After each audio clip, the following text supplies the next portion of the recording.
Paz a ustedes, hermanos y hermanas, que la luz del Altísimo ilumine sus corazones en esta noche sagrada. Vengan, acérquense al fuego de la memoria, donde las historias antiguas aún arden con verdad. Hoy les traigo un relato que ha pasado de generación en generación, susurrado en las noches estrelladas del desierto, cantado por las madres mientras mecen las cunas de sus pequeños. Preparen sus corazones para escuchar, porque lo que voy a contarles no es solo una historia, es un espejo del alma, un eco de las plegarias que suben al cielo cada vez que una madre dobla sus rodillas por su hijo. El llanto que mueve los cielos. Hasta ahora nada habéis pedido en mi nombre. Pedid y recibiréis para que vuestro gozo sea cumplido. Juan 1624. En los días cuando el reino de Israel apenas era una promesa susurrada entre las tiendas de los pastores, cuando las colinas de Efraín se cubrían de olivos centenarios y el viento traía el aroma del tomillo silvestre, vivía una mujer llamada Ana. Su nombre significaba gracia o favor, pero en su corazón había un vacío tan grande como el desierto del Negev, tan profundo como el pozo de Jacob. Ana era esposa de Elcana, un hombre bueno y devoto que subía cada año al tabernáculo de Silo para adorar al Señor de los ejércitos.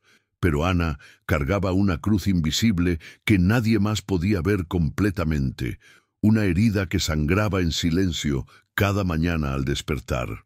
Era estéril. En aquellos tiempos, esta palabra no era solo una condición médica, era una sentencia social, una marca de vergüenza que las mujeres llevaban como cadenas invisibles. La esterilidad se veía como una maldición, como si Dios mismo hubiera cerrado la puerta de la bendición. Y para hacer más pesada su carga, Elcana tenía otra esposa, Penina, quien había dado a luz varios hijos e hijas. Penina era fértil como la tierra después de la lluvia, abundante como los racimos de uvas en la vendimia, y no perdía oportunidad para recordárselo a Ana con palabras afiladas como cuchillos, con miradas que decían más que 1000 insultos.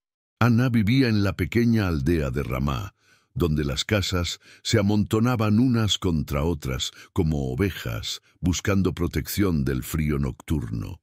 Las calles eran de tierra apisonada, y el polvo se levantaba con cada paso, cubriendo los pies descalzos de los niños que corrían entre las tiendas del mercado. Por las mañanas, las mujeres se reunían junto al pozo comunal para sacar agua, balanceando los cántaros de barro sobre sus hombros mientras compartían chismes y risas.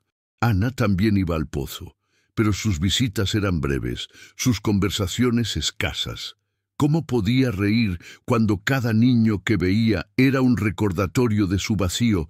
¿Cómo podía participar en las conversaciones sobre remedios para el cólico o las primeras palabras de los bebés, cuando sus brazos nunca habían mecido a un hijo propio? La casa de Elcana estaba construida con piedras color miel, las mismas que abundaban en las colinas circundantes. Tenía un patio central donde Penina se sentaba a hilar, mientras sus hijos jugaban alrededor, llenando el aire con sus gritos y risas. Ana, por su parte, se refugiaba en las tareas más pesadas, moliendo el grano para hacer pan, cuidando del pequeño huerto de hierbas aromáticas, alimentando a las cabras que pastaban cerca. Trabajaba hasta que el cuerpo le dolía, porque el cansancio físico era la única manera de acallar, aunque fuera por un momento, el grito silencioso de su corazón. Cada año, cuando llegaba el tiempo de la peregrinación a Silo, la familia empacaba provisiones para el viaje: pan sin levadura, higos secos, odres llenos de vino y aceite de oliva para las ofrendas. El camino desde Ramá hasta Silo tomaba varios días de viaje a pie, atravesando valles donde los rebaños pastaban en las laderas, cruzando arroyos que en verano se secaban hasta ser solo lechos de piedras blanquecinas. Era un viaje que las familias hacían juntas, cantando salmos mientras caminaban, enseñando a los niños las historias de Abraham, Isaac y Jacob. Pero para Ana, cada peregrinación era un tormento renovado. Mientras otras familias celebraban ante el Señor con alegría, mientras los niños corrían alrededor del tabernáculo, fascinados por las cortinas de colores y el humo del incienso, ella sentía que su oración se estrellaba contra un cielo de bronce. Y lo peor de todo era la comida ceremonial después del sacrificio, cuando el Cana repartía las porciones de la carne ofrecida. A Penina y a cada uno de sus hijos les daba una porción abundante, y luego, con ternura en los ojos, le daba a Ana una porción doble, porque la amaba profundamente. Pero ese gesto de amor se convertía en ceniza en su boca, porque Penina aprovechaba ese momento para lanzar sus dardos envenenados. «Mira qué bendición me ha dado el Señor», decía Penina con voz dulce pero llena de veneno, acariciando la cabeza de su hijo más pequeño. «7 veces he sentido la vida crecer dentro de mí. ¿Y tú, Ana? ¿Cuántas veces has sentido esa bendición?» «Ah, es verdad, ninguna. Quizás el Señor ha visto algo en ti que nosotros no vemos. Dicen que la esterilidad es señal de pecado oculto, ¿no es así?» Las palabras de Penina eran como sal en una herida abierta. Ana intentaba mantener la compostura, pero por dentro sentía que se desmoronaba. El Cana, viendo su angustia, le preguntaba con genuina preocupación: «Ana, ¿por qué lloras? ¿Por qué no comes? ¿Por qué está tan triste tu corazón? ¿No soy yo mejor para ti que 10 hijos?» Pero estas palabras, aunque dichas con amor, no podían llenar el vacío maternal que rugía dentro de ella como un león enjaulado. Un esposo amoroso es una bendición inmensa, sí, pero no puede reemplazar el anhelo profundo de una madre por sostener a su propio hijo contra su pecho. Llegó el día en que Ana no pudo soportar más. La presión de años de burlas, de miradas de lástima de las vecinas, de brazos vacíos y noches solitarias, todo se acumuló hasta formar una tormenta perfecta en su alma. Durante la comida ceremonial aquel año, mientras los demás comían y bebían con alegría, Ana se levantó de la mesa. No dijo nada. Simplemente se puso de pie con movimientos lentos, como si cargara el peso del mundo sobre sus hombros. Nadie notó su partida excepto el Cana, quien la siguió con la mirada pero no la detuvo, comprendiendo que había batallas que ella tenía que pelear sola. Ana caminó hacia el tabernáculo con pasos temblorosos.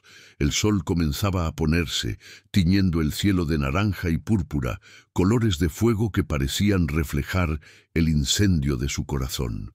Las sombras se alargaban en el suelo, y el aire comenzaba a enfriarse con la brisa vespertina que bajaba de las colinas. Podía escuchar a lo lejos el sonido de las familias que celebraban, el tintineo de las copas, las risas de los niños, pero ella caminaba hacia el silencio, hacia el lugar donde solo Dios podía escucharla.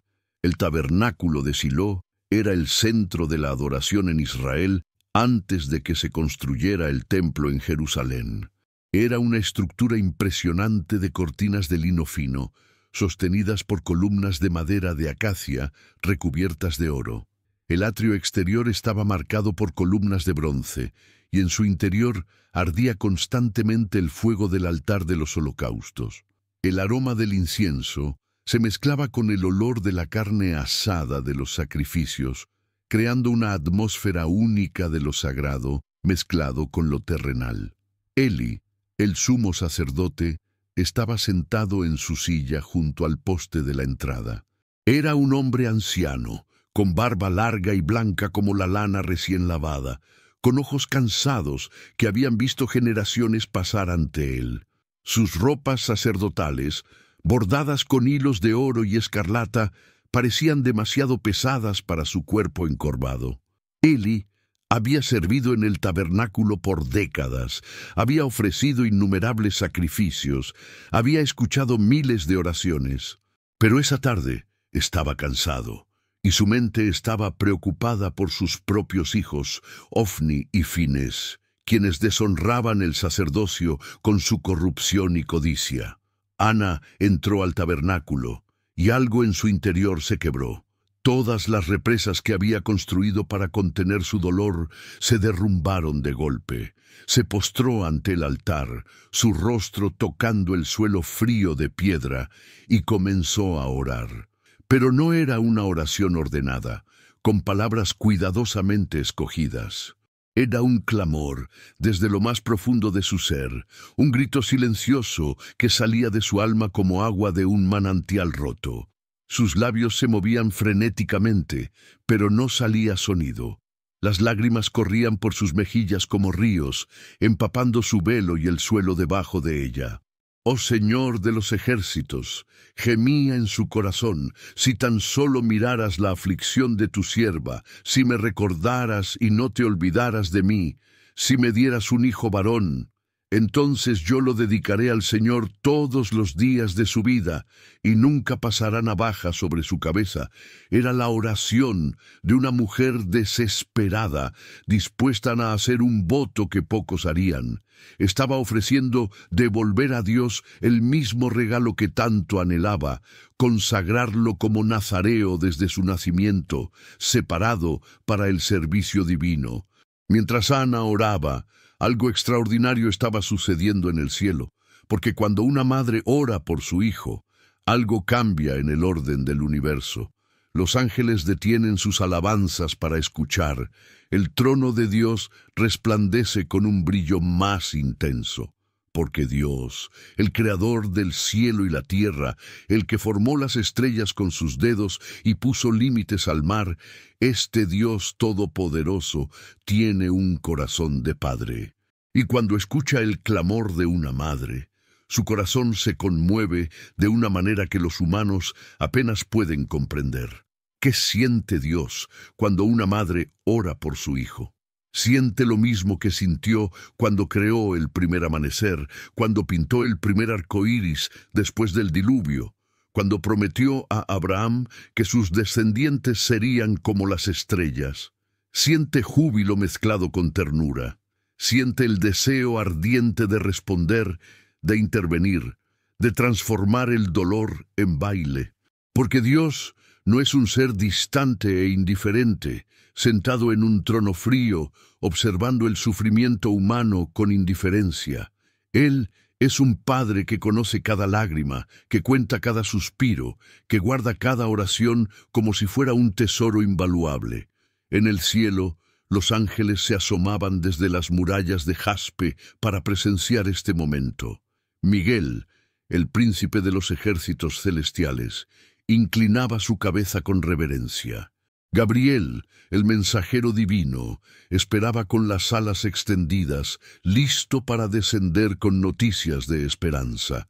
Los querubines que rodean el trono cantaban un nuevo canto, uno que celebraba la fe de esta mujer que se negaba a soltar la promesa, que luchaba como Jacob luchó con el ángel, diciendo, «No te soltaré hasta que me bendigas». Y Dios, el Eterno, miraba a Ana con ojos llenos de compasión.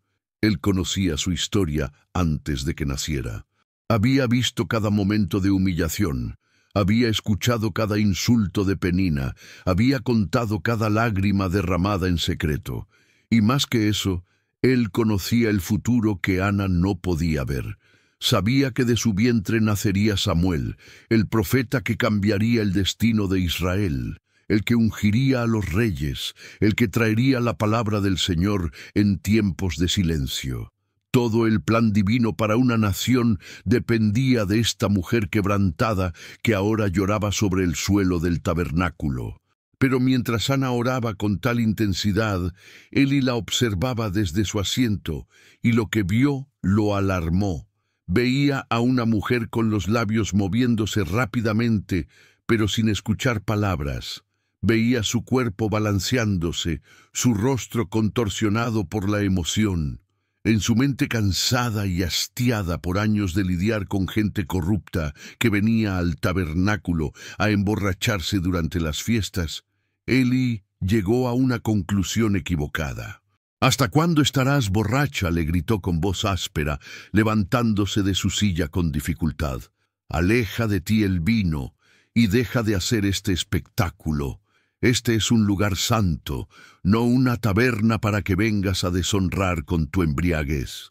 Las palabras de Eli cayeron sobre Ana como piedras. Aquí estaba ella, en el momento más vulnerable de su vida, exponiendo su alma ante Dios, y el representante del Señor en la tierra la acusaba de estar ebria. Hubiera sido comprensible que se enojara, que se defendiera con palabras duras, que se marchara ofendida del tabernáculo. Pero Ana había aprendido algo. A través de sus años de sufrimiento había aprendido la humildad profunda que viene cuando todo orgullo ha sido despojado, cuando no queda nada excepto la necesidad desesperada de Dios. Levantó su rostro hacia Eli, y él pudo ver entonces la verdad en sus ojos enrojecidos por el llanto.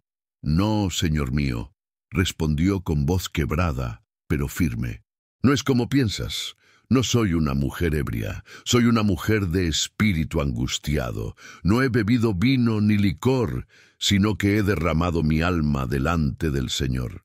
No tomes a tu sierva por una mujer perversa, porque hasta ahora he estado hablando por la grandeza de mi congoja y de mi aflicción». Había algo en sus palabras, en la honestidad cruda de su dolor, que penetró la dureza del corazón de Eli. Él había estado en el ministerio tanto tiempo que se había acostumbrado a las formalidades, a las ofrendas mecánicas, a las oraciones recitadas de memoria. Pero aquí, frente a él, estaba la fe auténtica en su forma más pura y vulnerable. Una mujer que no tenía nada que ofrecer excepto su corazón roto, que no traía corderos ni granos, solo lágrimas y esperanza. Algo cambió en Eli en ese momento. Quizás recordó su propia juventud, cuando el fuego de Dios ardía brillante en su corazón antes de que las responsabilidades y desilusiones lo apagaran. Quizás el Espíritu Santo le tocó, permitiéndole ver más allá de las apariencias hacia el corazón sincero de esta mujer. Sus ojos se suavizaron, y cuando habló nuevamente, su voz llevaba una autoridad que no venía de su posición, sino de una convicción profunda. «Ve en paz», le dijo, extendiendo su mano temblorosa sobre ella en bendición. «Y que el Dios de Israel te conceda la petición que le has hecho». Fueron palabras simples, pero cayeron sobre Ana como lluvia sobre tierra seca. No eran solo las palabras de un anciano sacerdote, eran la confirmación del cielo, el sello de Dios sobre su oración. Ana sintió algo cambiar dentro de ella. No era que su circunstancia hubiera cambiado inmediatamente, su vientre aún estaba vacío. Pero algo más profundo había cambiado su fe, había encontrado un ancla. Su esperanza había encontrado un fundamento sólido. «Que tu sierva halle gracia ante tus ojos», respondió Ana, y por primera vez en años una sonrisa pequeña apareció en su rostro. Se levantó del suelo, sacudió el polvo de sus ropas y salió del tabernáculo. El sol ya se había puesto completamente y las estrellas comenzaban a aparecer en el firmamento como testigos silenciosos de lo que había ocurrido. Cuando Ana regresó a donde estaba su familia, Elcana notó inmediatamente el cambio en ella. Su rostro, que había estado tenso y lleno de dolor durante tanto tiempo, ahora mostraba una paz inexplicable. Sus ojos, que habían estado apagados como lámparas sin aceite, ahora brillaban con una luz renovada. «¿Comiste algo?», le preguntó con sorpresa. Y por primera vez en días, Ana comió. No porque su situación hubiera cambiado, sino porque su perspectiva se había transformado. Había soltado su carga en el altar, y aunque no tenía pruebas tangibles de que su oración sería respondida, confiaba en la palabra que había recibido. A la mañana siguiente, la familia se levantó temprano para adorar una vez más ante el Señor antes de comenzar el viaje de regreso a Ramá. El aire fresco de la mañana estaba lleno del canto de los pájaros, y el rocío cubría la hierba como pequeños diamantes. Después de la adoración, empacaron sus pertenencias y comenzaron el largo camino a casa. Pero este viaje era diferente para Ana. Cada paso que daba era un paso de fe. Cada colina que subían le recordaba que Dios levanta al humilde. Cada valle que atravesaban le hablaba de cómo Dios transforma los lugares bajos en manantiales de esperanza. Cuando llegaron a Ramá, Ana reanudó sus tareas diarias, pero con un espíritu transformado. Ya no trabajaba para escapar del dolor, sino que trabajaba con propósito, preparándose para el milagro que sabía que vendría. Penina continuó con sus burlas por un tiempo, pero gradualmente notó que sus palabras ya no tenían el mismo efecto. Ana había encontrado algo que las críticas no podían tocar, una paz que sobrepasaba todo entendimiento. Y entonces sucedió. Meses después, Ana comenzó a sentir los primeros signos de vida dentro de ella. Al principio, apenas se atrevía a creerlo, pero día tras día, las señales se hacían más claras. Su vientre, que había sido estéril como el desierto, ahora florecía con nueva vida. Cuando confirmó que estaba encinta, Ana no corrió a contarlo a todo el pueblo. No alardeó ante Penina, ni organizó una gran celebración. En cambio, guardó este tesoro en su corazón, ponderándolo con asombro y gratitud. Durante los meses del embarazo, Ana creció no solo en su vientre, sino en su espíritu. Cada patada del bebé era un recordatorio de la fidelidad de Dios. Cada movimiento dentro de ella le hacía recordar su voto, porque Ana no había olvidado su promesa. Sabía que este hijo no le pertenecía realmente a ella, sino al Señor. Era un regalo prestado, uno que ella cuidaría con amor, pero que eventualmente devolvería a su verdadero dueño. El día del nacimiento llegó con la primera luz del alba. Las mujeres del pueblo se reunieron en la casa de Elcana, trayendo agua caliente y paños limpios. Las parteras experimentadas guiaban a Ana a través del dolor del parto, un dolor que ella recibía con gozo, porque cada contracción la acercaba al momento en que podría ver el rostro del milagro. Y cuando finalmente el bebé emergió, llenando el aire con su primer llanto fuerte y claro, Ana lo supo con certeza: este niño era especial, apartado, destinado para grandes cosas. «Se llamará Samuel», anunció Ana, sosteniendo al bebé contra su pecho mientras las lágrimas de alegría corrían por sus mejillas.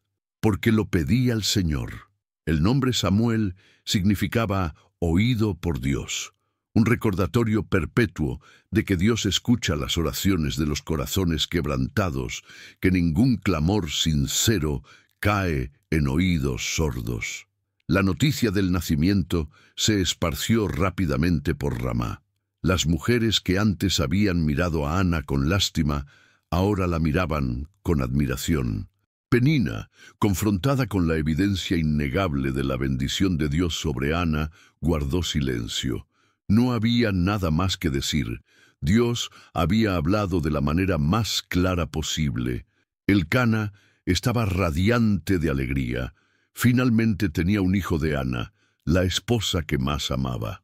Cuando llegó el tiempo de la peregrinación anual a Silo, se preparó con entusiasmo extra, queriendo presentar a su nuevo hijo ante el Señor. Pero Ana lo detuvo con suavidad. «No iré todavía», le dijo a su esposo. «Esperaré hasta que el niño sea destetado, y entonces lo llevaré para que sea presentado ante el Señor y se quede allá para siempre». Estas palabras debieron haber sido difíciles de decir. Ana sabía que estaba iniciando la cuenta regresiva de su tiempo con Samuel. En aquellos días, las madres amamantaban a sus hijos durante 3 o 4 años, a veces más. Eso significaba que Ana tendría unos pocos años preciosos con su hijo antes de cumplir su voto. Algunos podrían haber pensado que estaba loca, que después de esperar tanto tiempo por un hijo, ¿cómo podía pensar en dejarlo ir? Pero Ana entendía algo profundo. Los mejores regalos son aquellos que devolvemos al dador. Elcana, viendo la determinación en los ojos de su esposa, asintió. «Haz lo que te parezca mejor. Quédate hasta que lo destetes. Solo que el Señor cumpla su palabra». Era una respuesta notable para aquellos tiempos. Muchos hombres habrían insistido en mantener al hijo en casa, especialmente un hijo tan esperado. Pero Elcana confiaba en Ana y, más importante, confiaba en Dios. Los años que siguieron fueron los más dulces de la vida de Ana. Cada mañana se despertaba con Samuel en sus brazos. Lo amamantaba mientras le cantaba canciones de alabanza. Le contaba historias de Abraham y Sara, de Isaac y Rebeca, de Jacob y Raquel. A medida que Samuel crecía y comenzaba a balbucear sus primeras palabras, Ana se aseguraba de que Yahvé fuera una de ellas. Cuando dio sus primeros pasos tambaleantes, ella lo guiaba hacia el pequeño altar que habían construido en su hogar. Todo en la vida de Samuel estaba impregnado de la presencia de Dios, porque Ana sabía que estaba preparando a su hijo no para el mundo, sino para el servicio divino. Pero incluso en medio de esta alegría, Ana era consciente del reloj que corría. Cada día que pasaba era un día menos con Samuel. Cada nueva habilidad que él aprendía era un recordatorio de que estaba creciendo, acercándose al momento en que tendría que dejarlo ir. Algunas noches, después de que Samuel se quedaba dormido, Ana lo miraba a la luz de la lámpara de aceite, memorizando cada detalle de su rostro, guardando estos momentos en su corazón como tesoros invaluables. Hubo momentos de tentación, momentos en que Ana pensó en romper su voto. ¿No habría Dios entendido si ella mantuviera a Samuel en casa? ¿No era el amor de una madre por su hijo uno de los sentimientos más naturales y poderosos? Pero cada vez que estas dudas surgían, Ana recordaba aquella noche en el tabernáculo, la desesperación que había sentido, la promesa que había hecho, y sabía que no podía retractarse, no porque temiera el juicio de Dios, sino porque su integridad lo demandaba. Había pedido con un corazón honesto, y ahora debía cumplir con un corazón honesto.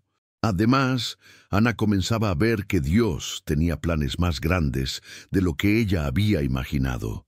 Cada día, mientras enseñaba a Samuel sobre el Señor, veía destellos de algo especial en él. El niño no solo aprendía rápido, sino que parecía tener una sensibilidad espiritual inusual para su edad. Cuando Ana oraba, Samuel se quedaba quieto, escuchando como si pudiera percibir algo más allá de las palabras. Cuando escuchaba historias de los patriarcas, sus ojos se iluminaban con entendimiento profundo. Finalmente llegó el día que Ana había estado anticipando y temiendo. Samuel había sido destetado. Probablemente tenía alrededor de 3 o 4 años. Era un niño pequeño pero robusto, con ojos curiosos y una sonrisa que iluminaba cualquier habitación. Ana lo vistió con sus mejores ropas, una túnica pequeña que ella misma había tejido con cuidado durante meses, usando los hilos más finos que podía conseguir. Era una túnica blanca, símbolo de pureza y consagración. La familia hizo los preparativos para el viaje a Silo. Esta vez no solo llevaban las ofrendas usuales. Ana había preparado un sacrificio especial, 3 becerros, un efa de harina y un odre de vino. Era una ofrenda generosa, una que expresaba su gratitud inmensa por el milagro que Dios había obrado. Pero sabía que ningún sacrificio de animales podría igualar el sacrificio que estaba a punto de hacer, el sacrificio de su propio corazón. El viaje a Silo fue diferente esta vez. Ana cargaba a Samuel en sus brazos cuando se cansaba de caminar, memorizando el peso de su cuerpo, el aroma de su cabello, el sonido de su risa. Elcana caminaba junto a ella en silencio, entendiendo que estas eran las últimas horas que Ana tendría con Samuel como madre a tiempo completo. Incluso Penina, quien también los acompañaba con sus hijos, mantenía un respeto solemne, consciente de que estaba presenciando algo sagrado. Cuando llegaron a Silo, Ana fue directamente al tabernáculo. Eli seguía sentado en su lugar junto al poste, un poco más anciano, un poco más encorvado, pero aún fiel en su servicio. Ana se acercó a él con Samuel de la mano. «Perdón, mi señor», comenzó Ana, y su voz temblaba con emoción contenida. «¿Te acuerdas de mí tan cierto como que vives, mi señor? Yo soy aquella mujer que estuvo aquí cerca de ti orando al Señor. Por este niño oraba, y el Señor me ha concedido lo que le pedí. Por eso yo también lo he dedicado al Señor. Mientras él viva, estará dedicado al Señor». Elí miró a la mujer, luego al niño pequeño que estaba junto a ella, y la memoria le regresó. Recordó aquella tarde años atrás, la mujer que él había confundido con una borracha, cuya oración había sido tan intensa que había movido su propio corazón endurecido, y ahora aquí estaba ella, cumpliendo su voto con una integridad que él rara vez veía incluso entre los más devotos. «Que el Señor te bendiga», dijo Eli, colocando su mano sobre la cabeza de Samuel, «y que este niño crezca en gracia y favor ante Dios y ante los hombres». Ana se arrodilló entonces ante el altar, y allí, en presencia de Eli y de su esposo, con el pequeño Samuel a su lado, comenzó a orar. Pero esta vez no fue una oración de súplica desesperada. Fue una oración de alabanza, un cántico de victoria, que brotaba de un corazón transformado por la fidelidad de Dios. Y esta oración, conocida ahora como el Cántico de Ana, se convertiría en una de las expresiones más hermosas de alabanza en toda la Escritura. «Mi corazón se regocija en el Señor», cantaba Ana, su voz resonando en el tabernáculo. «Mi poder se exalta en el Señor. Mi boca se burla de mis enemigos, porque me alegro en tu salvación. No hay santo como el Señor, no hay roca como nuestro Dios. No multipliquen palabras de orgullo, ni salgan arrogancias de su boca, porque el Señor es un Dios que todo lo sabe, y por él son pesadas las acciones». Mientras Ana cantaba, algo extraordinario sucedía. Su voz, llena de poder y unción, llenaba no solo el espacio físico del tabernáculo, sino que se elevaba hasta el cielo mismo. Los ángeles escuchaban y se maravillaban. Dios, en su trono, sonreía con el placer de un padre que ve a su hija finalmente comprender la profundidad de su amor. Ana continuaba: «Los arcos de los fuertes son quebrados, pero los débiles se ciñen de poder. Los que estaban saciados se alquilan por pan, pero los hambrientos dejan de tener hambre. La estéril ha dado a luz 7 hijos, pero la que tenía muchos hijos languidece. El Señor mata y da vida, hace descender al Seol y hace subir». Era más que una oración personal, era una declaración profética sobre el carácter de Dios. Ana estaba proclamando verdades que resonarían a través de los siglos, verdades que María, la madre de Jesús, echaría mano siglos después, cuando magnificó al Señor con palabras similares. Porque las oraciones de las madres fieles no solo cambian sus circunstancias, sino que establecen patrones espirituales que bendicen a generaciones futuras. El Señor empobrece y enriquece, humilla y también exalta, continuó Ana, sus ojos brillando con lágrimas de gozo. Él levanta del polvo al pobre, del muladar levanta al necesitado, para hacerle sentar con príncipes, para hacerle heredar un trono de gloria. Porque del Señor son las columnas de la tierra, y sobre ellas ha colocado el mundo. Cada palabra que Ana pronunciaba era un testimonio de su jornada. Ella había sido levantada del polvo de la humillación, había sido sacada del muladar del desprecio y la burla. Y ahora, aunque estaba a punto de entregar a su hijo, se sentía más rica que nunca, porque había conocido a Dios de una manera que solo el sufrimiento profundo puede enseñar. Él guarda los pies de sus santos, pero los impíos perecen en tinieblas, porque nadie triunfa por su propia fuerza. Los que contienden contra el Señor serán quebrantados, desde los cielos tronará contra ellos. El Señor juzgará los confines de la tierra, dará fortaleza a su rey y exaltará el poder de su ungido. Con estas últimas palabras, Ana terminó su cántico. El silencio que siguió era denso, cargado de la presencia divina. Incluso los sacerdotes que servían en el tabernáculo se habían detenido en sus tareas para escuchar. Algo había sucedido en ese momento, algo que trascendía lo ordinario. El cielo había tocado la tierra, y todos los presentes lo sabían. Luego vino el momento más difícil. Ana se volvió hacia Samuel, se arrodilló para estar a su altura y tomó sus pequeñas manos entre las suyas.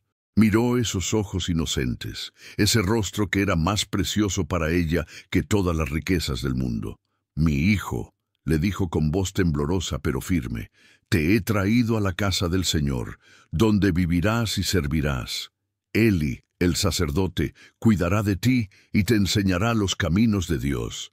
Recuerda siempre que eres un regalo del Señor y que tu vida le pertenece a Él». Samuel, con la sabiduría misteriosa que a veces tienen los niños pequeños, pareció entender algo de la solemnidad del momento. No lloró ni se aferró a su madre. En cambio, asintió con su pequeña cabeza y miró hacia el interior del tabernáculo con curiosidad y sin miedo. Ana lo abrazó entonces, un abrazo largo y fuerte, tratando de imprimir en su memoria cada detalle de ese momento. El olor de su piel, la suavidad de su cabello, el latido de su pequeño corazón contra el suyo. Lágrimas silenciosas corrían por sus mejillas, pero no eran lágrimas de desesperación. Eran lágrimas de una madre que estaba haciendo el sacrificio más grande que se puede pedir, pero que lo hacía con fe en que Dios cuidaría de su hijo mejor de lo que ella podría hacerlo. Finalmente, Ana soltó a Samuel. Se puso de pie, dio un paso atrás, y con un gesto indicó a Eli que tomara al niño. El anciano sacerdote, con más ternura de la que su apariencia severa sugería, extendió su mano hacia Samuel. El niño miró una vez más a su madre, luego tomó la mano de Eli y caminó con él hacia el interior del tabernáculo. Ana se quedó allí, viéndolo irse. Cada paso de esos piecitos alejándose de ella era como una puñalada en el corazón, pero se mantuvo firme, sin llamarlo de vuelta, sin arrepentirse, porque sabía que estaba haciendo lo correcto, lo que había prometido, lo que Dios le pedía. El Cana puso su brazo alrededor de los hombros de Ana mientras ella lloraba. «Has hecho algo extraordinario», le susurró. «Tu fe es más fuerte que el hierro, más pura que el oro refinado en el fuego». Esa noche, mientras la familia acampaba cerca del tabernáculo antes de comenzar el viaje de regreso, Ana no pudo dormir. Se levantó en silencio y caminó hasta donde podía ver el tabernáculo a la distancia, las lámparas ardiendo en su interior. Sabía que Samuel estaba allí en su primera noche sin ella. Estaría asustado, lloraría por ella, entendería por qué su madre lo había dejado. Pero incluso mientras estas preguntas torturaban su mente maternal, Ana sintió una paz sobrenatural envolverla. Era como si Dios mismo le estuviera susurrando: «Yo lo cuidaré. Yo seré su padre cuando tú no puedas estar cerca. Yo guiaré sus pasos y protegeré su camino. Confía en mí, hija mía, como has confiado hasta ahora». El viaje de regreso a Ramá fue silencioso y sombrío. Los brazos de Ana se sentían vacíos, su corazón pesado, pero con cada paso que daba alejándose de Silo, también sentía que algo nuevo estaba naciendo dentro de ella, una comprensión más profunda de lo que significa confiar en Dios completamente, una paz que no dependía de las circunstancias, sino de la fidelidad del Todopoderoso. Cuando llegaron a casa, la vida tuvo que continuar. Ana volvió a sus tareas diarias, pero todo se sentía diferente sin Samuel. La casa estaba demasiado silenciosa sin su risa. Las comidas carecían de la alegría de escuchar sus historias infantiles. Las noches eran largas sin poder arroparlo y besarlo antes de dormir. Penina, para su crédito, no dijo nada cruel esta vez. Quizás había aprendido algo al ver la fe extraordinaria de Ana. Quizás el Espíritu de Dios había tocado su corazón también. O quizás simplemente reconocía que había presenciado algo sagrado que estaba más allá de su comprensión. Pero Dios no había terminado con Ana. Su fidelidad no pasó desapercibida en el cielo. En los años que siguieron, Ana concibió y dio a luz 3 hijos más y 2 hijas. Su casa, que una vez estuvo vacía y silenciosa, ahora se llenó de vida y alegría. Y cada hijo que nacía era un recordatorio de que Dios es generoso, que Él no solo responde nuestras oraciones, sino que las excede con abundancia que sobrepasa lo que pedimos o imaginamos. Mientras tanto, en Silo, Samuel crecía bajo el cuidado de Eli. El niño prosperaba en el ambiente del tabernáculo, aprendiendo rápidamente las tareas sagradas, memorizando las escrituras, sirviendo con diligencia. Pero más importante, Samuel estaba desarrollando una relación personal con Dios que era rara incluso entre los sacerdotes. Dios estaba preparando a Samuel para ser el profeta que Israel necesitaría en los tiempos tumultuosos que vendrían. Cada año, cuando llegaba el tiempo de la peregrinación, Ana y Elcana subían a Silo. Y cada año, Ana traía algo especial para Samuel, una túnica pequeña que ella misma había tejido con amor. A medida que Samuel crecía, las túnicas se hacían más grandes, pero el amor con el que eran confeccionadas nunca disminuía. Cada puntada era una oración. Cada hilo era un recordatorio de que aunque Ana había entregado a su hijo al Señor, nunca había dejado de ser su madre. Estos encuentros anuales eran agridulces para Ana. Veía a su hijo crecer, lo veía transformarse de un niño pequeño en un joven, eventualmente en un hombre. Cada año notaba cambios, su voz se hacía más profunda, sus hombros más anchos, su sabiduría más evidente. Y cada año, cuando llegaba el momento de despedirse nuevamente, el dolor era tan agudo como la primera vez. Pero también cada año, Eli bendecía a Ana y a Elcana, diciendo: «Que el Señor te dé hijos de esta mujer», en lugar del que ella pidió al Señor y dedicó a él. Y ciertamente Dios honraba su palabra a través del sacerdote, porque los otros hijos de Ana nacieron sanos y fuertes, cada uno una bendición adicional sobre esta mujer de fe extraordinaria. Samuel no solo crecía físicamente, sino espiritualmente.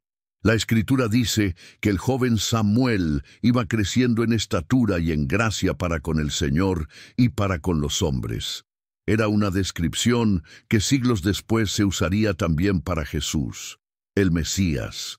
Samuel estaba siendo moldeado por Dios para un propósito específico, y todo comenzó con la oración desesperada de una madre en el tabernáculo.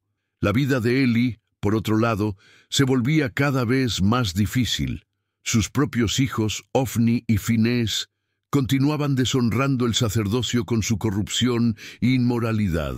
Tomaban por la fuerza las mejores porciones de los sacrificios, se acostaban con las mujeres que servían a la entrada del tabernáculo y trataban las ofrendas sagradas con desprecio. Eli, aunque los reprendía, no tomaba acción decisiva para detenerlos, y por esta falla como padre, el juicio de Dios se cernía sobre su casa. Una noche, cuando Samuel era aún joven, algo extraordinario sucedió. Samuel dormía en el tabernáculo, cerca del arca del pacto, donde la lámpara de Dios aún no se había apagado, y en la quietud de la noche escuchó una voz llamándolo: «Samuel, Samuel». El niño, pensando que era Eli quien lo llamaba, corrió hacia donde el anciano sacerdote dormía. «Aquí estoy, porque me llamaste», dijo Samuel. Pero Eli respondió: «Yo no te llamé, hijo mío. Vuelve a acostarte». Esto sucedió 3 veces. La tercera vez, Eli comprendió lo que estaba pasando. Dios estaba hablando directamente con Samuel, algo que no había sucedido en Israel por mucho tiempo. Los cielos habían estado cerrados, las visiones eran raras. Pero ahora Dios había escogido hablar a través de este joven que había sido dedicado a él desde antes de nacer. Eli Con una mezcla de temor y asombro, instruyó a Samuel: «Ve y acuéstate, y si te llama dirás: habla, Señor, porque tu siervo escucha». Samuel obedeció, y cuando la voz vino otra vez, respondió como Elí le había enseñado. Y esa noche Dios le reveló a Samuel el juicio que vendría sobre la casa de Eli por los pecados de sus hijos y la falla de Eli en corregirlos adecuadamente. Era un mensaje duro, especialmente para un joven que amaba y respetaba al anciano sacerdote que lo había criado. Por la mañana, Samuel tenía miedo de contarle a Eli lo que Dios había dicho, pero Eli insistió, y Samuel, con honestidad dolorosa, le relató toda la visión. Eli, para su crédito, aceptó la palabra del Señor con humildad, diciendo: «Él es el Señor, que haga lo que bien le parezca». Este fue el comienzo del ministerio profético de Samuel. De ahí en adelante, el Señor estaba con Samuel, y ninguna de sus palabras cayó en tierra. Todo Israel, desde Dan hasta Beerseba, supo que Samuel había sido establecido como profeta del Señor. En Silo, el Señor continuó revelándose a Samuel a través de su palabra, y así se cumplió el propósito divino. La mujer que una vez fue despreciada por su esterilidad se convirtió en la madre del profeta más grande de su generación.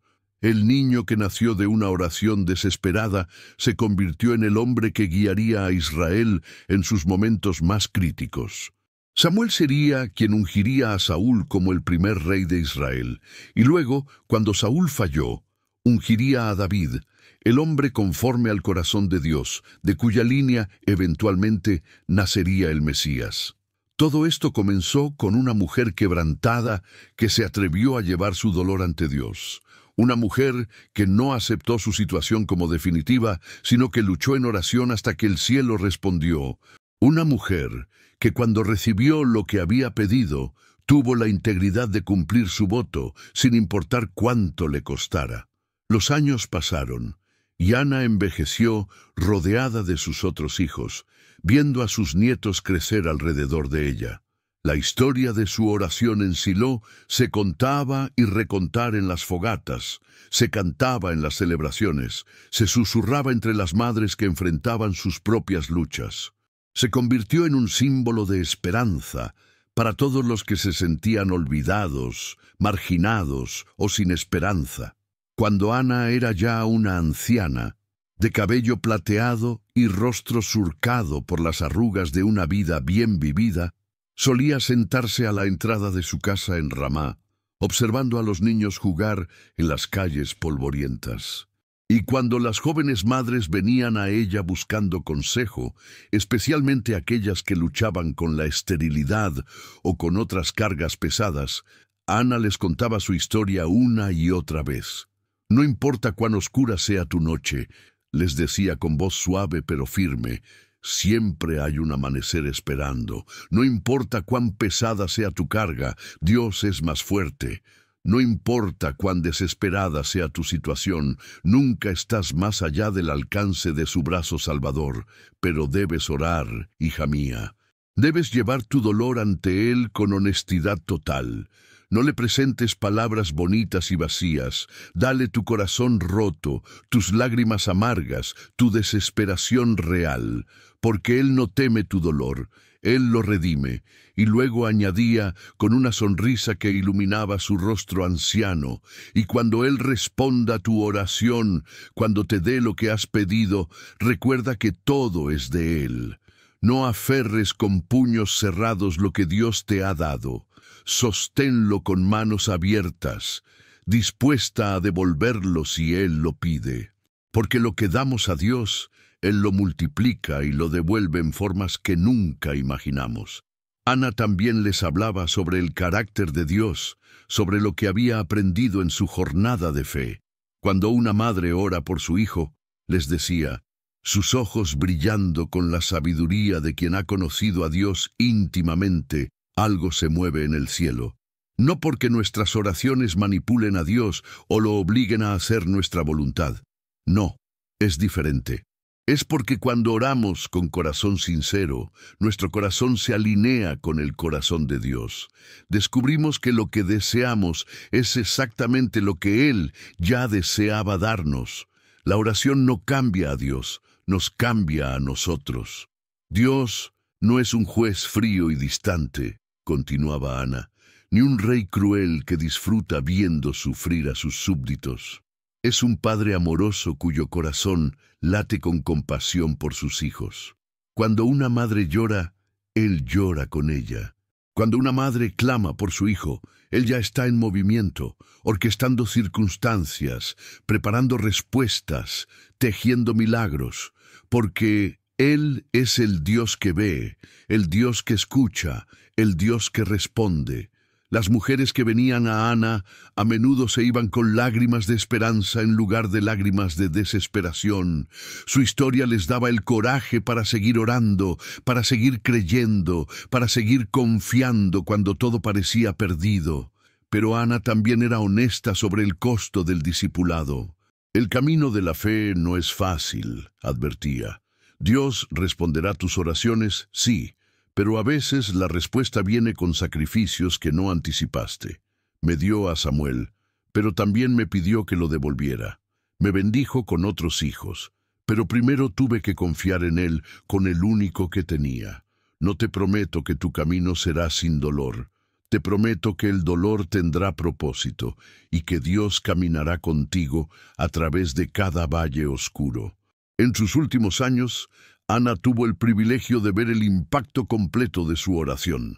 Samuel se había convertido en el líder espiritual de Israel, un hombre cuya integridad y sabiduría eran conocidas en todo el país. Había guiado a la nación a través de guerras, había establecido escuelas de profetas, había sido el instrumento de Dios para traer reforma espiritual. Y todo había comenzado en el vientre de Ana, concebido en respuesta a una oración desesperada en el tabernáculo de Silo. Ana también vio cómo su cántico de alabanza había inspirado a generaciones. Las mujeres lo cantaban en sus hogares. Los levitas lo incorporaban en la adoración del tabernáculo. Las palabras que habían brotado de su corazón transformado se habían convertido en parte del tejido espiritual de Israel. Su historia personal se había convertido en patrimonio nacional, su victoria privada en testimonio público. Penina, la rival que una vez la había atormentado tanto, también envejeció. En sus últimos años, las dos mujeres llegaron a una paz incómoda. Penina nunca se disculpó explícitamente por sus años de crueldad, pero su silencio respetuoso era su propia forma de reconocimiento. Había visto el poder de Dios manifestado en Ana de maneras que nunca había imaginado. Su fertilidad, de la cual una vez se había jactado tanto, palideció en comparación con el legado que Ana dejó a través de Samuel. Elcana, el esposo fiel que había amado a Ana a través de sus años de esterilidad y la había apoyado en su voto imposible, también envejeció con gracia. Nunca se arrepintió de haber respetado el voto de Ana, de haber dejado que siguiera su conciencia, incluso cuando le costó tener a su hijo primogénito en casa. Vio en la vida de Samuel la vindicación de esa decisión. Y en los años finales, mientras él y Ana se sentaban juntos a la sombra de su casa, recordando los días pasados, a menudo hablaban de cómo Dios había tejido su historia con hilos de dolor y alegría, creando un tapiz hermoso que ni siquiera ellos habían podido imaginar al principio. La comunidad de Ramá había sido transformada también por el testimonio de Ana. Su historia se convirtió en un punto de referencia para la fe. Cuando alguien enfrentaba una situación imposible, los ancianos decían, «Recuerda a Ana». Cuando una madre luchaba con la crianza de un hijo difícil, las abuelas aconsejaban, «Ora como Ana oró». Cuando alguien dudaba de que Dios escuchara las oraciones, los sabios respondían, «Mira lo que Dios hizo por Ana». Pero quizás el impacto más profundo de la historia de Ana no fue en los grandes eventos de la historia nacional, sino en los momentos íntimos y privados de incontables madres a través de los siglos. Cada madre que ha pasado noches en vela preocupada por un hijo enfermo, cada madre que ha orado fervientemente por un hijo rebelde, cada madre que ha llorado lágrimas de intercesión por sus pequeños, todas ellas son herederas del legado de Ana, porque Ana demostró algo fundamental sobre la naturaleza de Dios. Él no es ajeno al dolor maternal. Él, que es representado en las Escrituras tanto con características paternas como maternas, entiende el anhelo profundo de una madre por su hijo. Cuando Ana clamaba en el tabernáculo, no estaba orando a una deidad distante e indiferente. Estaba derramando su corazón ante aquel que él mismo conoce lo que es amar a un hijo con amor perfecto e infinito. Siglos después de Ana, vendría otra madre que experimentaría el favor de Dios de manera aún más extraordinaria. María, una joven virgen de Nazaret, también recibiría un hijo milagroso. Y cuando María cantó su Magnificat, alabando a Dios por lo que había hecho en ella, sus palabras hicieron eco del cántico de Ana. Mi alma magnifica al Señor, cantó María, y mi espíritu se regocija en Dios mi Salvador, porque ha mirado la humilde condición de esta su sierva. Las palabras eran diferentes, pero el espíritu era el mismo. Ambas mujeres habían experimentado la intervención milagrosa de Dios. Ambas habían sido elevadas de lugares de humildad a posiciones de honor. Ambas habían dado a luz hijos que cambiarían el curso de la historia, y ambas respondieron con cánticos de alabanza que reconocían que todo lo que habían recibido venía de la mano generosa de Dios. Pero hay una diferencia crucial que hace que la historia de Ana sea aún más notable. María recibió un hijo que ella no había pedido, una bendición no solicitada que la tomó por sorpresa. Ana, por otro lado, luchó en oración durante años, perseverando a través de la humillación y el rechazo, negándose a rendirse hasta que el cielo respondió. Su historia es un testimonio del poder de la oración persistente, de la fe que se niega a soltar a Dios hasta recibir la bendición. Cuando Ana finalmente llegó al final de sus días, toda Ramá lloró su muerte. No porque fuera rica o poderosa en el sentido tradicional, sino porque había vivido una vida que señalaba más allá de sí misma hacia Dios. En su funeral, Samuel viajó desde donde estaba ministrando para honrar a su madre. Ya era un hombre anciano él mismo, con cabello gris y barba larga, pero cuando habló sobre Ana, era nuevamente el niño pequeño que había conocido su amor incondicional. «Mi madre me enseñó a orar antes de enseñarme a caminar», dijo Samuel, su voz quebrándose con emoción. «Me enseñó las historias de nuestros padres antes de que pudiera entender todas las palabras. Me preparó para el servicio a Dios desde antes de que yo naciera. Pero lo más importante que me enseñó no fue con palabras, sino con su ejemplo. Me mostró lo que significa confiar en Dios completamente, lo que significa cumplir un voto sin importar el costo, lo que significa amar sin poseer, dar sin expectativas de recibir de vuelta. Cuando mi madre me llevó al tabernáculo siendo yo apenas un niño pequeño», continuó Samuel, «pudo haberme aferrado a mí, pudo haber encontrado excusas para romper su voto. Nadie la hubiera culpado. Pero ella entendió algo que pocos comprenden, que los hijos no nos pertenecen realmente. Son regalos de Dios, prestados a nosotros por un tiempo, destinados últimamente para sus propósitos. Mi madre me soltó físicamente, pero nunca dejó de sostenerme en oración. Y esas oraciones me han sostenido a través de cada desafío, cada decisión difícil, cada momento de duda. Las palabras de Samuel resonaron en los corazones de todos los presentes.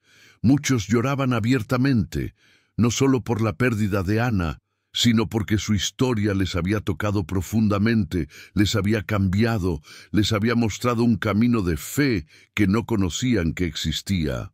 Enterraron a Ana en las colinas, sobre Ramá, en un lugar donde podía ver hacia el horizonte donde Silo yacía en la distancia. Era apropiado, porque incluso en la muerte, Ana permanecía conectada al lugar donde Dios había respondido su oración más profunda.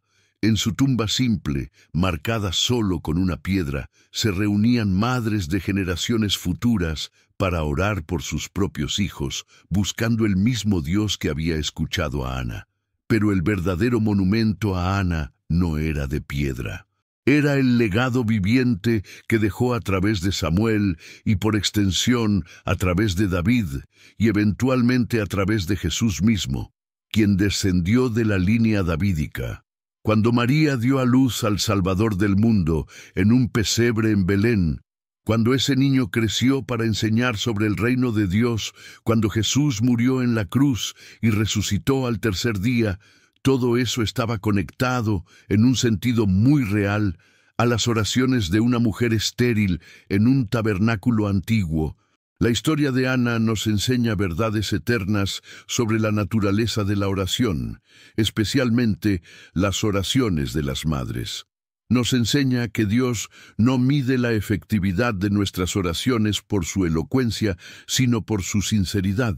Ana no tenía palabras hermosas y bien ordenadas, tenía un corazón roto y una fe desesperada. Y eso fue más que suficiente. Nos enseña que la espera no es evidencia de que Dios no está escuchando. Ana esperó años, soportando humillación tras humillación. Pero Dios estaba trabajando incluso en la espera, moldeando su carácter, preparando su corazón, orquestando circunstancias. El tiempo de Dios no es nuestro tiempo, pero su tiempo es siempre perfecto. Nos enseña que las respuestas de Dios a menudo vienen con responsabilidades que no anticipamos. Ana recibió a Samuel, pero con él vino el llamado a devolverlo. Dios responde nuestras oraciones no simplemente para hacernos felices, sino para cumplir sus propósitos más grandes. Y cuando alineamos nuestros deseos con sus propósitos, encontramos una satisfacción más profunda que cualquier felicidad superficial. Nos enseña que el sacrificio es parte integral de la fe auténtica. Ana no solo oró, también estuvo dispuesta a pagar el precio de su oración respondida. Muchos oran por bendiciones, pero retroceden cuando Dios pide algo a cambio. Ana nos muestra que la verdadera fe está dispuesta a dar lo que ha recibido si Dios lo pide. Nos enseña que una vida transformada por Dios se convierte en testimonio para generaciones. Ana vivió hace miles de años, pero su historia sigue inspirando hoy. Cada madre que ora por su hijo es parte del linaje espiritual de Ana. Cada persona que se niega a rendirse en oración es heredera de su legado. Y quizás, más importante, la historia de Ana nos enseña sobre el corazón de Dios mismo. Cuando una madre ora por su hijo, ¿qué siente Dios? Siente lo que sintió cuando Ana clamó en el tabernáculo. Siente compasión profunda, amor tierno, deseo ardiente de responder. Siente la urgencia de intervenir, de traer esperanza, de transformar situaciones imposibles. Dios ve cada lágrima derramada en oración nocturna junto a la cuna de un bebé enfermo. Escucha cada súplica susurrada por un hijo que ha perdido su camino. Conoce cada ansiedad maternal sobre el futuro de un hijo. Y su corazón se mueve, no porque seamos perfectos en nuestras oraciones, sino porque Él es perfecto en su amor. Cuando una madre ora, el cielo se inclina para escuchar. Los ángeles prestan atención. El mismo Dios Todopoderoso, Creador del universo, detiene todo lo demás para enfocarse en ese clamor. Porque para Dios no hay oración pequeña, no hay preocupación insignificante, no hay corazón maternal que no le importe profundamente. Ana nos enseña que no importa cuán desesperada sea nuestra situación, nunca estamos más allá del alcance de la gracia de Dios. No importa cuánto tiempo hayamos esperado, nunca es demasiado tarde para que Dios actúe. No importa cuántas voces nos digan que nos rindamos, siempre hay razón para seguir creyendo, seguir orando, seguir confiando. Su historia es un recordatorio de que Dios se especializa en imposibles. Él abre vientres estériles, transforma tristeza en alegría, convierte vergüenza en honor, levanta a los humildes y da gracia a los quebrantados. Y lo hace no porque lo merezcamos, sino porque esa es su naturaleza, porque Él es bueno, porque su amor es inagotable. Cada año, en el aniversario de la dedicación de Samuel en Silo, las familias de Israel recordaban la historia de Ana. Los padres se la contaban a sus hijos, quienes la contarían a sus propios hijos. Se convirtió en parte del tejido de la identidad nacional, un recordatorio de que Israel mismo existía porque Dios escucha las oraciones de su pueblo. Y hoy, miles de años después, la historia sigue viva. Cada vez que una madre se arrodilla junto a la cama de su hijo y susurra una oración, está siguiendo los pasos de Ana. Cada vez que alguien se niega a aceptar lo imposible como definitivo y clama a Dios por un milagro, está bebiendo del mismo pozo de fe que Ana cavó. Cada vez que vemos a Dios responder una oración que parecía imposible, estamos viendo el mismo poder que obró en Ramá hace tantos siglos. La oración de una madre es una de las fuerzas más poderosas en el universo. No porque las madres sean perfectas, sino porque su amor refleja el amor de Dios mismo. Cuando una madre ora, está colaborando con el Creador en el destino de una vida. Está tejiendo con Dios el tapiz del futuro de su hijo. Está invitando al cielo a intervenir en la tierra. Ana entendió esto de una manera que trasciende el tiempo y la cultura. Ella no era teóloga. No tenía educación formal, no había escrito tratados sobre la oración, pero conocía a Dios íntimamente porque lo había encontrado en su punto más bajo, y esa intimidad nacida del quebrantamiento le dio acceso a un poder que cambió no solo su vida, sino el curso de la historia. Los rabinos judíos, en los siglos posteriores, estudiarían la oración de Ana y extraerían de ella principios para toda oración efectiva.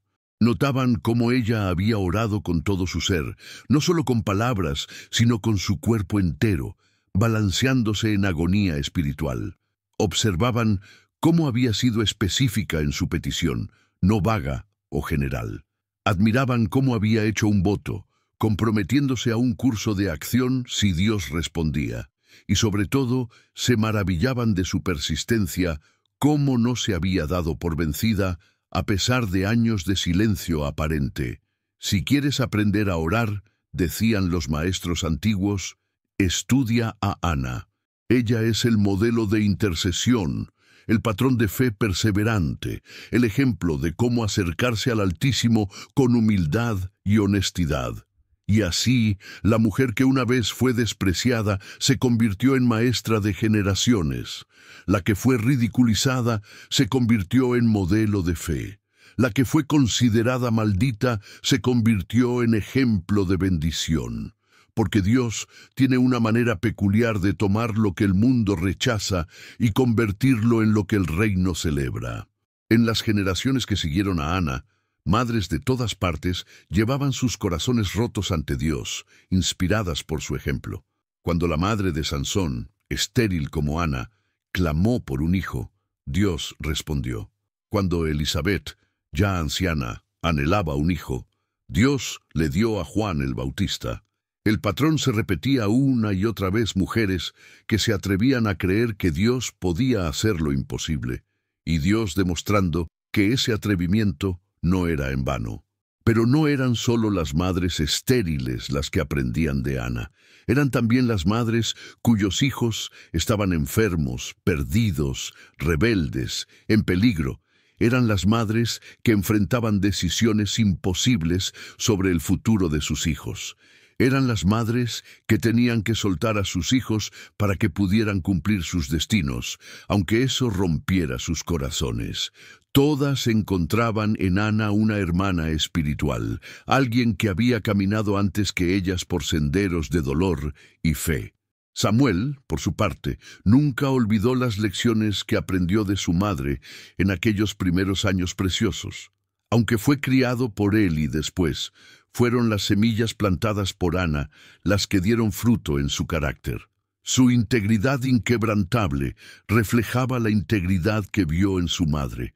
Su sensibilidad a la voz de Dios fue nutrida por las canciones de adoración que ella le cantaba. Su compromiso con el servicio sacrificial fue modelado por el sacrificio supremo que ella hizo al entregarlo. Cuando Samuel envejeció y llegó su propio tiempo de preparar a la siguiente generación, a menudo contaba la historia de su madre. A los jóvenes profetas que entrenaba en las escuelas que había establecido, les hablaba de cómo una oración sincera puede cambiar el destino de una nación. A los líderes que buscaban su consejo, les recordaba que el verdadero poder no viene de la fuerza militar o la astucia política, sino de estar alineados con los propósitos de Dios. Estoy aquí hoy, les decía Samuel, no por mi propia sabiduría o fuerza.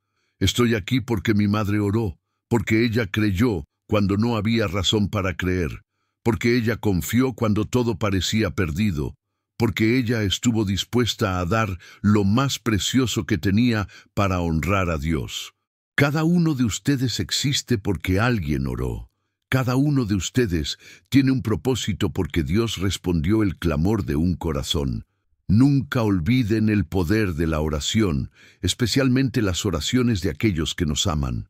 Y así, el legado de Ana se multiplicó, no solo a través de su hijo Samuel, sino a través de las incontables vidas que Samuel tocó, que a su vez tocaron otras vidas, en una cadena de influencia que se extiende hasta nuestros días.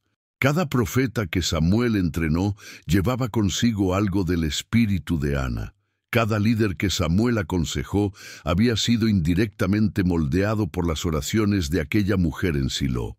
Cuando David fue ungido rey por Samuel, cuando ese joven pastor se enfrentó a Goliat con solo una honda y 5 piedras lisas, el valor que mostró fue alimentado en parte por el legado de fe que Ana había establecido.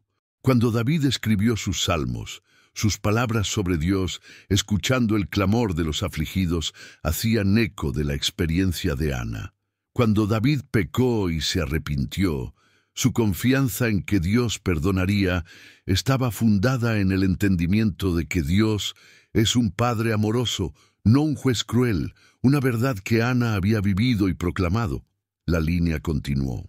De David a Salomón, de Salomón a través de los reyes de Judá, a través de los exilios y restauraciones, a través de siglos de historia turbulenta, hasta llegar finalmente a Belén donde nació Jesús. Y cuando Jesús comenzó su ministerio, cuando enseñó sobre la oración, cuando dijo pedid y recibiréis, estaba reafirmando el mismo principio que Ana había descubierto siglos antes. Jesús mismo entendía el corazón de una madre de maneras que pocos apreciaban completamente. Él, que era plenamente Dios y plenamente humano, había experimentado el amor de su propia madre María. Había visto sus lágrimas cuando Simeón profetizó que una espada atravesaría su alma. Había escuchado sus oraciones por él durante sus años de crecimiento en Nazaret. Y en la cruz, en sus últimos momentos de agonía, se había asegurado de que ella fuera cuidada. Cuando Jesús enseñaba sobre la oración, a menudo usaba la imagen de un padre dando buenos regalos a sus hijos. Pero sus oyentes, especialmente las madres, sabían que Dios también tenía corazón de madre. No solo porque las Escrituras a veces describían a Dios con imágenes maternales, sino porque habían visto cómo Dios respondía a las oraciones de las madres de maneras especialmente tiernas. La iglesia primitiva, nacida en el fuego de Pentecostés, fue sostenida en gran parte por las oraciones de madres fieles. Cuando Pedro fue liberado milagrosamente de la prisión, fue a la casa de María, la madre de Juan Marcos, donde muchos estaban reunidos orando. Cuando Pablo escribió sus cartas, mencionaba a menudo a madres fieles cuya fe había impactado a sus hijos y a través de ellos a comunidades enteras. A través de los siglos de la historia de la Iglesia, las madres continuaron siendo guerreras de oración. Mónica, la madre de Agustín de Hipona, Oró durante años por su hijo rebelde hasta que finalmente se convirtió en uno de los teólogos más influyentes de la cristiandad. Susanna Wesley, madre de John y Charles Wesley, dedicó horas cada día a orar por sus muchos hijos, y dos de ellos iniciaron un avivamiento que transformó Inglaterra. Cada una de estas mujeres caminaba en el legado de Ana. Cada una entendía que la oración de una madre no es simplemente deseo piadoso, sino guerra espiritual. Cada una sabía que cuando doblan sus rodillas por sus hijos, están peleando batallas en el ámbito invisible, están moviendo montañas espirituales, están invitando la intervención del cielo en situaciones terrenales. Y hoy, en este mismo momento, mientras esta historia se cuenta, hay madres en todo el mundo arrodilladas en oración. Hay una madre en una habitación de hospital, suplicando por la sanidad de su hijo enfermo. Hay una madre en una celda de oración, intercediendo por un hijo que está en las calles, perdido en adicción. Hay una madre en su cocina, llorando lágrimas silenciosas por un hijo que ha rechazado la fe en la que fue criado. Hay una madre ante un altar, agradeciendo a Dios por responder su oración por un hijo que anhelaba. Todas ellas son hijas espirituales de Ana. Todas ellas están bebiendo del mismo pozo de fe. Todas ellas están descubriendo la misma verdad que Dios escucha, que Dios responde, que Dios se preocupa profundamente por lo que les importa a ellas. ¿Qué siente Dios cuando una madre ora por su hijo? Siente lo mismo que sintió cuando Ana clamó en el tabernáculo de Silo.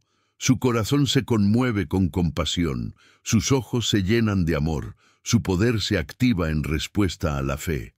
Porque Dios no es solo el creador del universo, el Rey de Reyes, el Señor de Señores.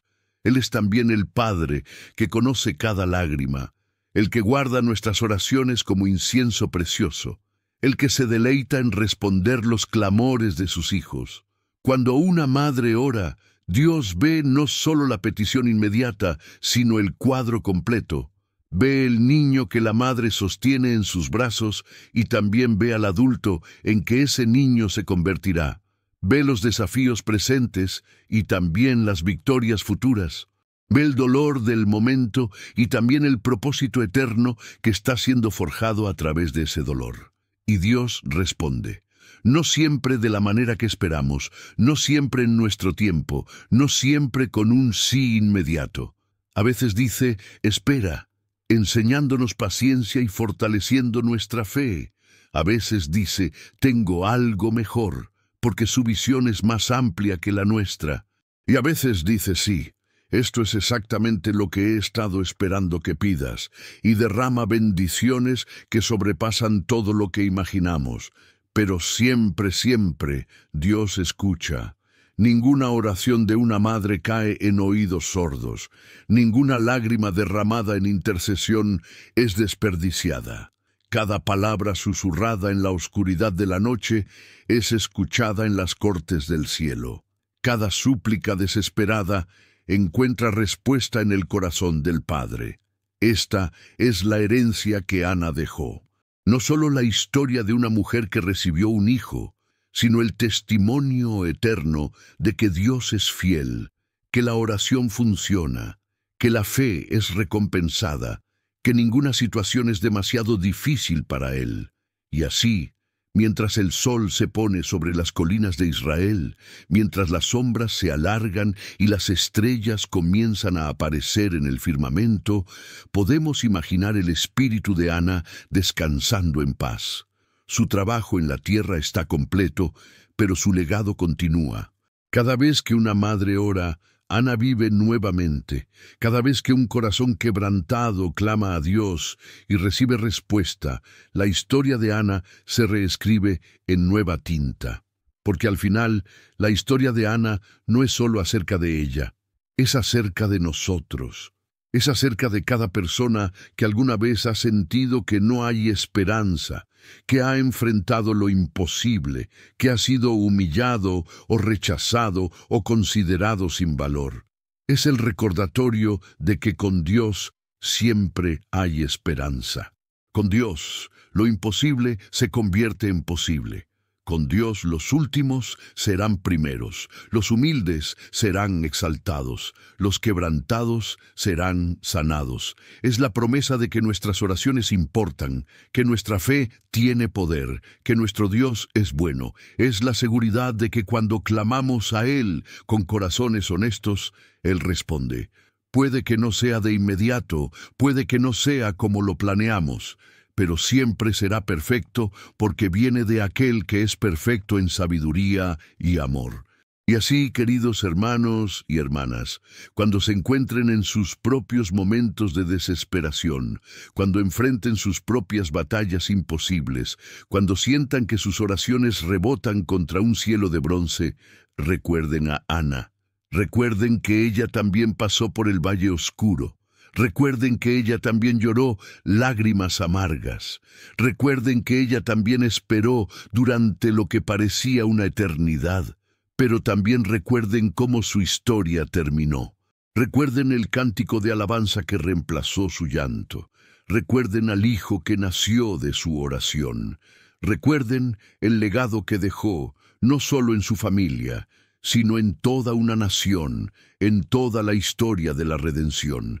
Y atrévanse a creer que el mismo Dios que escuchó a Ana los escuchará a ustedes. El mismo Dios que transformó su tristeza en alegría puede transformar la suya. El mismo Dios que respondió su clamor desesperado responderá el suyo, porque Él es el Dios que no cambia. Su compasión no disminuye con el paso de los siglos. Su poder no se debilita con el tiempo. Su amor no conoce límites ni fronteras. Así que oren, madres, oren con todo su corazón, oren con fe inquebrantable, oren incluso cuando parece que no hay respuesta, porque en algún lugar, más allá de lo que pueden ver, Dios está obrando, está tejiendo su historia, está respondiendo sus oraciones, está preparando milagros que ni siquiera pueden imaginar. Y padres, ustedes también, porque aunque esta historia se centra en una madre, el principio es el mismo. Dios escucha las oraciones de todos los que lo buscan con corazones sinceros. Ya sea madre o padre, abuela o abuelo, tía o tío, maestro o mentor, cualquiera que se preocupe profundamente por un niño y ore por ese niño, está participando en el mismo ministerio sagrado que Ana ejerció. Y los que no tienen hijos, no piensen que esta historia no es para ustedes. Porque todos tenemos esferas de influencia, todos tenemos personas por las que podemos interceder, todos podemos ejercer el ministerio de la oración, y el mismo Dios que escuchó a Ana, escuchará cualquier corazón sincero que clame a Él, sin importar cuál sea la necesidad. La historia de Ana nos llama a una fe más profunda, a una oración más persistente, a una confianza más completa en Dios. Nos desafía a no contentarnos con una relación superficial con el Altísimo, sino a buscarlo con todo nuestro ser. Nos invita a llevar ante Él nuestros corazones rotos, nuestras necesidades desesperadas, nuestras situaciones imposibles.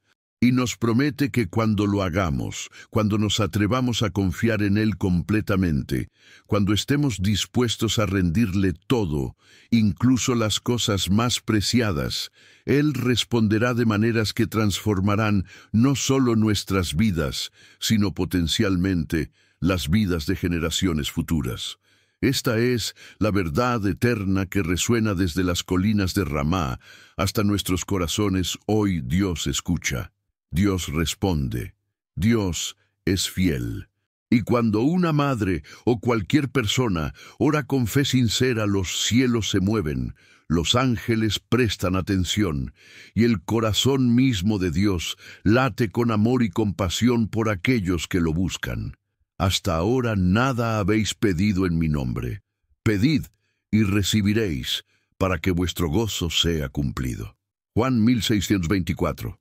Y así, hermanos y hermanas, llegamos al final de este relato antiguo que sigue siendo tan relevante hoy como lo fue hace miles de años. Que la historia de Ana inspire sus corazones, que fortalezca su fe, que los anime a nunca rendirse en oración. Recuerden que sirven al mismo Dios que escuchó el clamor de una mujer desesperada en un tabernáculo antiguo y transformó su vida completamente. Que cuando doblen sus rodillas en oración, lo hagan con la confianza de que aquel que escuchó a Ana también los escucha a ustedes. Que cuando clamen por sus hijos, sus familias, sus situaciones imposibles, lo hagan sabiendo que su Padre Celestial se inclina desde el cielo para escuchar cada palabra, para recoger cada lágrima, para responder en su tiempo perfecto. La historia de Ana continúa escribiéndose cada vez que alguien ora con fe sincera. Su legado vive cada vez que Dios responde una oración imposible. Su testimonio resuena cada vez que un corazón quebrantado encuentra esperanza en el Dios de milagros. Vayan en paz, sabiendo que las oraciones de los justos tienen gran poder. Vayan con confianza, creyendo que ninguna oración sincera se pierde. Vayan con esperanza, confiando en que el Dios que fue fiel a Ana será fiel a ustedes también. Que el Señor de los ejércitos, el mismo que escuchó a Ana, escuche sus oraciones. Que el Dios de Abraham, Isaac y Jacob les conceda los deseos de sus corazones. Que el Padre Celestial, que conoce cada lágrima y cada suspiro, les responda con su amor perfecto y su poder ilimitado. Esta historia no termina aquí.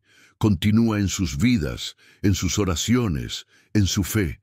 Continúa cada mañana cuando se despiertan y eligen confiar en Dios. Continúa cada noche cuando cierran sus ojos sabiendo que Él vela sobre ustedes. Continúa en cada generación que aprende que el Dios de sus padres sigue siendo el mismo ayer, hoy y siempre. Que la bendición del Altísimo descanse sobre ustedes y sobre sus hogares. Que su rostro resplandezca sobre ustedes y tenga misericordia de ustedes. Que Él levante su rostro hacia ustedes y les dé paz ahora y siempre. Amén y amén. Que descansen bien esta noche, queridos hermanos y hermanas, sabiendo que el mismo Dios que cuidó de Ana, cuida de ustedes. Que sus sueños sean dulces y sus corazones estén en paz. Y mañana, cuando se levanten con el sol, recuerden que cada nuevo día es una oportunidad para ver a Dios obrar milagros en sus vidas. Hasta que nos encontremos nuevamente alrededor del fuego de las historias sagradas, que el Señor los guarde en la palma de su mano. Shalom.